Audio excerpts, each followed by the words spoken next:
अस्सलाम वालेकुम। आप देख रहे हैं फुज़ैल जतोई यूट्यूब चैनल और मैं आपको अपने डिजिटल प्लेटफॉर्म पर खुशामदीद कहता हूँ। हम बात करेंगे सुप्रीम कोर्ट के जजेस जो कि आमने सामने नज़र आ रहे हैं और इलेक्शन की डेट के मामले पर क्या हुक्मनामा जारी होगा और इलेक्शन की तारीख और इलेक्शन कब होंगे, इस पर हम बात करेंगे। एमक्यूएम पाकिस्तान की सियासत पर बात करेंगे, कराची में होने वाले वाक़यात पर बात करेंगे और एमक्यूएम अल्ताफ़ हुसैन के हवाले से अहम जो डेवलपमेंट्स हैं उस पर हम बात करेंगे। सबसे पहले हम बात करते हैं कि जो आपको पता है कि कराची का सबसे बड़ा मसला जो हुआ है वो डकैती की वारदात और जो स्ट्रीट क्राइम्स की वारदात हैं उसमें इजाफा होता जा रहा है और शहरियों को लूटते हुए हमें लोग और डकैत सरेआम नज़र आ रहे हैं और मुतल्लिका पुलिस हमें इस पर कोई अमल दरामद करती हुई नज़र नहीं आ रही और मुतल्लिका पुलिस बिल्कुल हमें नाकाम नज़र आ रही है। अहम सवालात हैं आईजी सिंध, एडिशनल आईजी और डिस्ट्रिक्ट के डीआईजीज़ के लिए कि वो क्राइम को कंट्रोल क्यों नहीं कर पा रहे। एक दो फुटेजेस बड़ी वायरल हैं। एक फुटेज अनवर बलोच के सामने जो एक बैटरी की दुकान है जहां पर डकैती की वारदात में शहरीन है और दुकान के मालिक ने मुज़ाहमत की और जिस तरह से उसने मुज़ाहमत की और उसने डकैती की वारदात को नाकाम बनाया और जिसमें से 4 लोग जो हैं वो फ़रार होने में हमें कामयाब नज़र आए और एक को तो जब जवाबी फायरिंग करके, क्योंकि जहाँ ये वारदात हुई उसके अंदर ही एक कमरा बना हुआ था और वहीं से उस दुकान के मालिक ने फायर मारा और जो कि डकैत को लगा और डकैत ने भागने की भी कोशिश की लेकिन वो भाग नहीं सका और वो मौके पर ही हलाक हो गया, जबकि 4 लोग फरार होने में कामयाब हुए। एक तो जो डकैत है वो पैदल फरार होने में कामयाब हुआ। आप इससे अंदाज़ा लगाएं। फिर बल्दिया टाउन में एक वारदात हुई और उस पर भी मुज़ाहमत हुई और उसको जब शहरियों ने मारा पीटा तो पता चला कि ये मौसूफ तो UC6 वार्ड 4 से औरंगी टाउन में इलेक्शन भी लड़ चुके हैं और इनका जो ताल्लुक है वो पीटीआई की जमात से ताल्लुक इनका बताया जा रहा है और इन्होंने इलेक्शन भी लड़ा है कौंसलर का वार्ड 6 UC6 वार्ड 4 से। तो मतलब सियासी जमातों में रहकर भी वो क्रिमिनल एक्टिविटीज़ होती हुई हमें नज़र आ रही हैं जो कि पिछले दौरों में भी आपने देखा है कि कितना सियासत की आड़ में अपने ज़ाती मफादात हासिल करते थे वो आज भी लोग कर रहे हैं। एक काउंसलर की इलेक्शन जिसमें 305 वोट जिस कैंडिडेट ने लिए थे वो कैंडिडेट खुद डकैती की वारदात में पकड़ा गया है। तो ये एक अहम सवाल है पीटीआई के लिए और पीटीआई की कराची डिवीज़न की काबीना के लिए कि वो अ, अपने कैंडिडेट को और अपने कैंडिडेट ऐसे ही खड़े कर देते हैं बगैर कुछ देखे, बगैर कोई उसका रिकॉर्ड चेक किए, बगैर कोई उसकी सियासी सरगर्मियाँ चेक किए और उसको ऐसी टिकट दे देते हैं जिसके नताइज आप देख सकते हैं कि वो पकड़ा गया है और जिसमें जमात जो है वो पीटीआई बदनाम हुई है। सोशल मीडिया पर, मेन स्ट्रीम मीडिया पर ज़ीनत बनी हुई है ये खबर कि पीटीआई के जो कि कैंडिडेट थे और जो काउंसलर की सीट भी एक कारकुन होता तो चलें, आप कह सकते हैं कि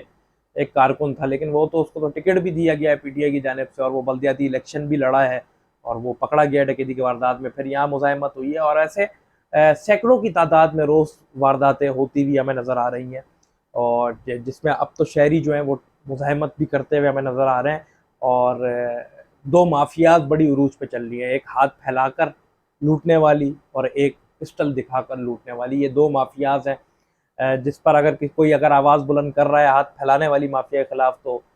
उनके जो आपको पता है एक पूरी माफिया है और एक पूरा इनका सिस्टम बना हुआ है, तो वो सिस्टम के लोग वो उन लोगों के जानी दुश्मन बनते हुए हमें नज़र आ रहे हैं। जबकि अगर हम देखें तो जफराबाद जेडीसी के पीछे पीछा करते हुए कुछ लोग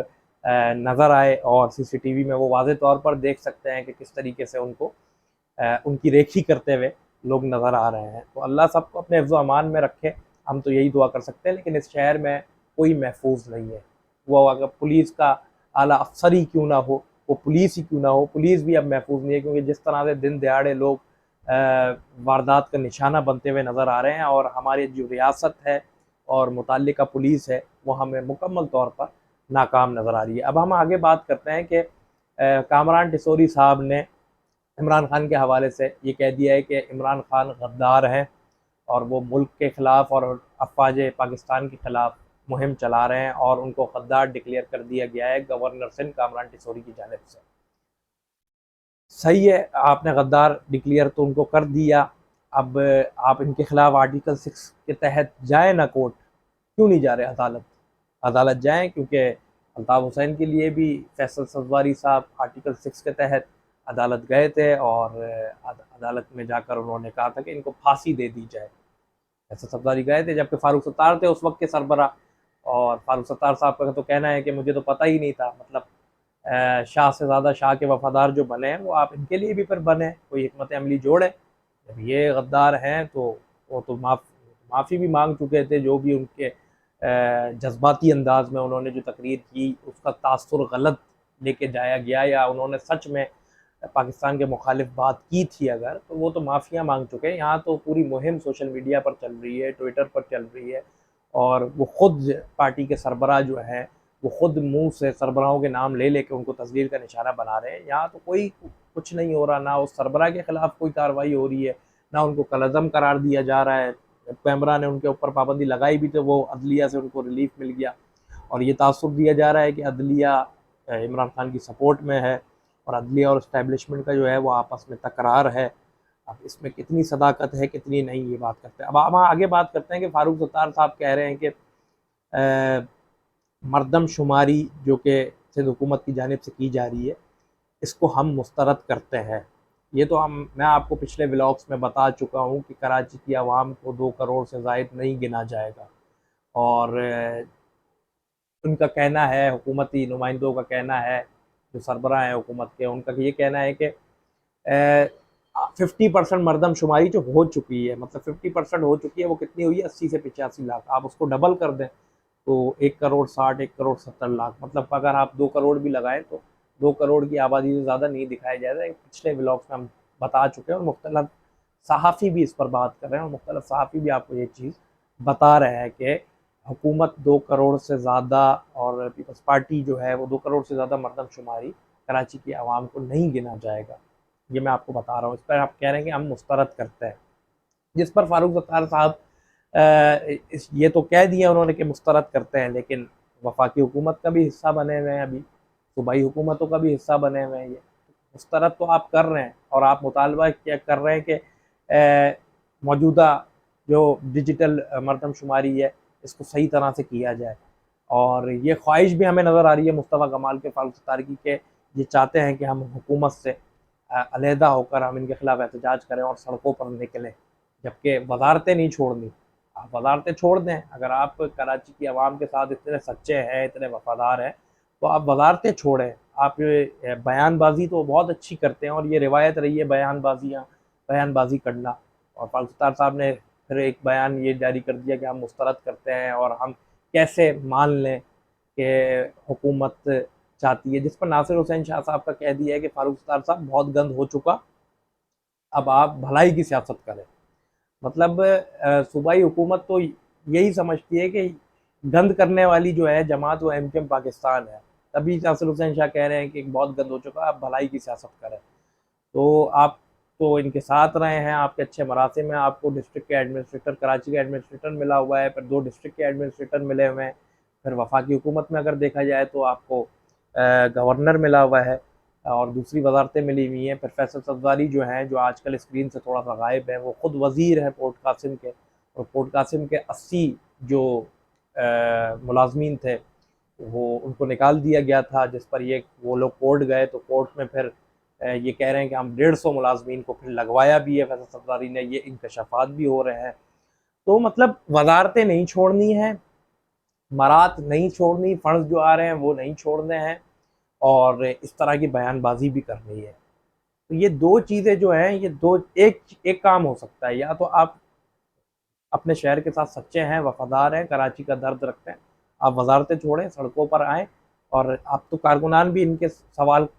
कारकुनानों को जो इनके कारकुनान हैं उनको ज़रूरत करनी चाहिए, उनको बोलना चाहिए भाई 50 साल में कभी इतनी महंगाई नहीं हुई पाकिस्तान की तारीख में जो अब महंगाई है। आटा चीनी का बहरान, फिर रोज़मर्रा की ज़िंदगी किस तरीके से गरीब आवाम गुजार रही है, 25-30 हज़ार रुपये कमाने वाला शख्स तो किस तरीके से अपनी ज़िंदगी गुजार रहा है, ये वो जानता है, और उसका खुदा ही जानता है वो किस तरीके से चल रहा है, वो अल्लाह ही उसको चला रहा है। आप इस पर कोई हिकमत अमली नहीं जोड़ रहे, इस पर कोई जद्दोजहद नहीं कर रहे, आप अपनी वजारतों के मज़े लूटते हुए हमें नज़र आ रहे हैं, और इस तरह का प्रेस कॉन्फ्रेंस में बयान देना, हुकूमत के खिलाफ दे देना, फिर हुकूमत का रिएक्शन आ गया और उन्होंने बता दिया कि भाई बहुत गंद हो चुका, मतलब आप लोग गंद करते हो, उनका ये कहना है, बहुत गंद हो चुका, आप भलाई की सियासत करें। तो इस पर आपकी क्या क्रेडिबिलिटी जाहिर हो रही है, ये आप भी बेहतर जानते हैं। अब हम बात करते हैं कि हाफिज नईमुर रहमान का कहना है कि एमकेएम पाकिस्तान ट्विटर पर ये ट्रेंड तो चला रही है कि डिजिटल मरदमशुमारी हमारी रेड लाइन, लेकिन वजारतें नहीं छोड़ रही। ये बात हम भी कह रहे हैं आपको कि भाई वजारतें तो छोड़ें। अगर आपको पता है कि हुकूमत आपके साथ ज्यादती कर रही है, जो पिछली तारीख में होता रहा है कराची के साथ, वो इस दफ़ा भी फिर वो तारीख दोहराई जा रही है, तो आप वजारतें छोड़ के अपना एहतजाज तो करें। फिर कराची की आवाम भी शायद आपको सपोर्ट करे, फिर आपके कारकुनान भी आपके साथ खड़े होंगे। आप खुद कहते हैं ना कि हमारे पास भारी मैंडेट है, आपने खुद माइनस किया था अपने मोहसिन को, और माइनस करके आपने कहा था कि हम ही सरबराह हैं और हम ही कराची के दर्द दुख दर्द रखते हैं और हमारे साथ आवाम मौजूद है। आपने जिना ग्राउंड में आपने जलसा किया, आपके बकौल के जलसा बहुत कामयाब हुआ और मैंडेट हमारे साथ है कराची का, कराची के लोग हमारे साथ हैं। तो आप वजारतें छोड़ें और वजारतें छोड़ने के बाद फिर ये चीज़ें डिसाइड करें और हिकमत अमली कोई जोड़ें और आवाम के लिए खड़े हों कि भाई अगर आपके साथ हुकूमत ज्यादती कर रही है तो हुकूमत के खिलाफ आप ऐसे तो नहीं खड़े हो सकते ना। आप तो उनके खुद इत्तेहादी हैं, हुकूमत के, वफाकी हुकूमत के, और आपकी सिंध हुकूमत ने भी आपकी बहुत मानी है, आपको एडमिनिस्ट्रेटर दिए हैं, मैं आपको जो है वो आपके अच्छे मरासिम हैं, आपको एडमिनिस्ट्रेटर जो जो आपने मांगा आपको उन्होंने दे के चुप करवाया हुआ है। तो आप वजारतें छोड़ें और आप खड़े हों। हाफिज नईम भी यही कह रहे हैं कि वो मरदमशुमारी के हवाले से कह तो रहे हैं लेकिन वजारतें नहीं छोड़नी। तो ये सारे मामला हैं। अब ये जो खबर है इस पर भी अहम सवाल है, तो क्यों हमारे जो एमके पाकिस्तान के कारकुनान हैं वो खामोश हैं, वो क्यों अपने सरबराह से सवालात करते हुए हमें नज़र नहीं आ रहे, या उनमें ज़रूरत नहीं है, या इतना उनको आज़ादी नहीं दी जाती, या उनको किस चीज़ का डर है? ये एक अहम सवालात है। कारकुनान शदीद नाराज़ भी हैं, ये भी पता चल रहा है हमें, और मुख्तलिफ जो लोग थे राब्ता कमेटी के वो भी उस तरह से हमें नज़र नहीं आ रहे जिस तरह से उनको आना चाहिए। बात करें कि हम जो भी मामलात अभी चल रहे हैं इलेक्शन के ऊपर, जो पीटीआई की जानिब से मौक़िफ़ आ रहे हैं, फिर नून लीग, फिर अल्ताफ़ हुसैन के लिए अहम खबर मैं आपको दूं कि लेवल फील्ड जो है, तो नून लीग वालों का भी गुज़िश्ता कई बयानात हैं और मरीम नवाज़ भी कह रही हैं, तो उस पर पंजाब के सहाफ़ी हैं आदिल जावेद साहब, तो वो कह रहे हैं कि जब ऐसा हो सकता है तो फिर अल्ताफ़ हुसैन को भी इजाज़त दी जाए। कायदे, उन्होंने यही कहा, ये अल्फाज इस्तेमाल किए, कायदे एमक्यूएम अल्ताफ़ हुसैन साहब को भी इजाज़त देनी चाहिए और उनको भी अपनी सियासत करनी देनी चाहिए। मतलब पंजाब से अब गवाहियाँ आ रही हैं बानी एमक्यूएम अल्ताफ़ हुसैन के लिए, पंजाब गवाहियाँ देता हुआ हमें नज़र आ रहा है और मुख्तलिफ सहाफ़ी बोलना शुरू हो गए हैं। मुबशिर लुकमान हो गया, एजाज़ सैयद हो गया, ये बता रहे हैं कि मैं ये नहीं कह रहा, एक सहाफ़ी का काम ये नहीं होता कि किसी की सपोर्ट करना, एक सहाफ़ी का काम है हक़ाइक़ पर मुबनी बात करना, हक़ाइक़ पर मुबनी तज्ज़िया करना, और जो हमें हवा चलती हुई नज़र आ रही है और जो मामलात हमें नज़र आ रहे हैं वो हम आप तक पहुँचाते हैं और तस्दीक के बाद हम पहुँचाते हैं। तो ये तो तरीके के मामलात हैं। बयानबाजी करना आसान है, अमली जद्दोजहद करना बहुत मुश्किल है। फारूक सत्तार साहब को चाहिए, अगर आप देखते हैं कि आपको मौजूदा हुकूमत, सूबाई हुकूमत जो है वो ज़्यादती आपके साथ कर रही है या वफाकी हुकूमत आपकी बात नहीं मान रही, तो आप अलहदा होकर एहतजाज करें ताकि आवाम के दिलों में भी आपकी कोई जगह बने कि हाँ ये हमें। लेकिन आपने वजारतें नहीं छोड़नी, आपने जो आपको पावर मिली हुई है, इस पावर का नशा जो है वो आपने आपका नहीं उतरना, और आप वजारतें हमें छोड़ते हुए नज़र नहीं आ रहे और कोई अमली जद्दोजहद नहीं। एक बयान देना तो हर किसी का काम है और बहुत बड़े आसानी से दे देते हैं कि तरदीद करते हैं हम, और हम तशवीश का इजहार करते हैं। महंगाई हो गई, एमक्यूएम पाकिस्तान का तशवीश का इजहार, रोज़ की बुनियाद पर डकैतियों की वारदात हो रही है, कराची वाले लावारिस हो चुके हैं, एमक्यूएम पाकिस्तान का तशवीश का इजहार। जो एमक्यूएम 10% महंगाई पर पीटीआई को छोड़ चुकी थी, वो एमक्यूएम आज 40 से 45% महंगाई पर खामोश है, लेकिन एमक्यूएम का तब भी तशवीश का इजहार है। तो ये सारे मामलात हैं। अल्ताफ़ हुसैन के हक़ में पंजाब से गवाहियाँ आ रही हैं, पंजाब के सहाफ़ी बोल रहे हैं और हक़ाइक़ पर मुबनी वो बता रहे हैं कि भाई ऐसियत सिनेरियो ये चलता हुआ नज़र आ रहा है। आवाम के दिल में उस जो शहरी सिंध है, सिंध का मकबूल तरीन लीडर है, वो साबित हुआ है कि अल्ताफ़ हुसैन है, शहरी सिंध का,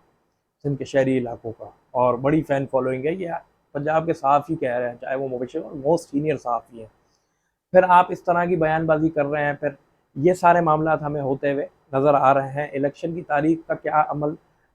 दरामद है और सुप्रीम कोर्ट के जजेस आमने सामने नज़र आ रहे हैं, इत्तफाक हमें होता हुआ नज़र नहीं आ रहा। इस पर फिर दूसरे व्लॉग में आपसे बात होगी और फिर दूसरे हवाले से कराची के ऊपर भी बात करेंगे और मुख्तलिफ जो खबरें हैं जो रह गई हैं वो दूसरे व्लॉग में आपसे इंशाल्लाह डिस्कस करेंगे। अपना बहुत सारा ख्याल रखिए, कमेंट सेक्शन में अपनी राय ज़रूर दीजिए, मेरे चैनल को सब्सक्राइब ज़रूर कीजिएगा। अल्लाह ने के बाद।